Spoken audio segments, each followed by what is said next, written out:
Center City in Philadelphia. This is Fox 29 News at 10. All right, Thomas, this may be a popular children's book, but what's written in it has some people outraged. Should your child be reading the Junie B. Jones books at all? Chris? All right, have you seen this book? It's quite popular among kids, but there is something in Junie B. Jones books that has people really concerned, and it's not for the reasons you may think. Should kids be reading them? We'll debate that coming up next. Stay with us. All right, Lauren, there's no question reading is critical to development, but what if the book your child is reading causes them problems in school down the road? This right here is the Junie B. Jones series, and it's very popular among elementary and middle school children. The only problem, it's filled with slang, you know, words children may use instead of proper English. All right, so listen to an excerpt from Junie B. Jones Loves Handsome Warren. It reads in part, yeah, only, how can I even steal him, Lucille? I ask because you are way beautifuler than me. Remember that? Remember how beautifuler than me you are. Cause, not because, beautifuler instead of more beautiful. Joining me, Dr. J.T. Barbarese from Rutgers University, Camden, and Gary Bernard, a local author, children's book author. It's good to have you guys with us. Thanks for having me. Thank you. All right, let's talk about these books. They're being read in schools, actually recommended by teachers. They're funny, they're creative, but there's a good portion of our children who lack basic English skills. Do they have any place in our schools?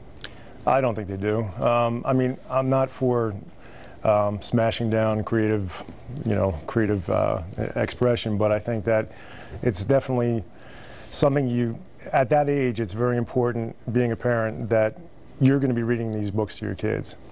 And if they're hearing their parents reading in slang, I think it's going to be more detrimental than a benefit. Doctor? I disagree. I don't think it's necessarily a good thing for kids not to be exposed to slang. Partly because we learn, grammar is a dynamic process, and we learn it by socializing. And I'm imagining a classroom where you would introduce these words to children. And you could do it in one of two ways, I suppose. You could do it by using a made-up character, or you could have the teacher say the word or write it on the board, and some kid turn around and say, doesn't your father talk like that, or don't Sure, but we're not talking about one or two words here. Isn't it a bit of a contradiction that we're saying, hey, look, read 70 pages of bad grammar, then we're going to talk about proper grammar in English or in class? Isn't that a bit of a contradiction? Why not just teach proper grammar in the first place?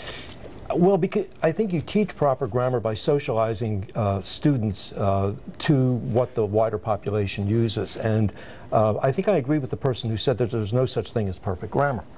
I was looking at the words there. You know, Shakespeare used the comparative of the adjective wrong, too. And as somebody else pointed out here, when you are a 5-year-old or a 6-year-old and you use rund instead of ran, you're making a very smart mistake. It's a very logical error. You know, the ed participle, normally, that's the way we form the past tense. So you're saying there are some words that, sure, we should teach our children. I wonder, though, as an author, do you have a certain responsibility when it comes to developing minds? I do. I think that we all do who author books, but I think that, going back to JT's point, I think that it's, we're bombarded every day, and our kids are bombarded every day with every other kind of media out there, and whether it's advertising or anything else out there, you're getting bad grammar all the time. You look at kids can't even construct sentences on Facebook these days. So I just think it's very important from a young age, when they're just starting to learn to read up until maybe 5th, 6th grade, that they're being taught correct grammar and how to speak correctly. So who holds the responsibility as an author, as an educator here? Because you made a very good point. The technology these days, everything's abbreviated. We use slang when we're texting. I mean, I have students who write me letters, and I have to read it over several times because I simply can't understand what they're writing. So who bears that responsibility to make sure they're back on track? It's us. Well, it's the wider culture, obviously, and it's the parents. I mean, it sounds to me in a way that we want to peel the parent away from the educational process and lay it all in the laps of the teachers. And if a teacher introduces a book like this in the classroom, I suppose you have to trust the teacher's judgment, but also trust the teacher's ability to use it to educate, and to correct the errors where they occur. And make sure you know what your child is reading in class. Dr. J.T. Barbarese and Gary Bernard, thanks so much for coming in, certainly giving us your opinion. Appreciate your time.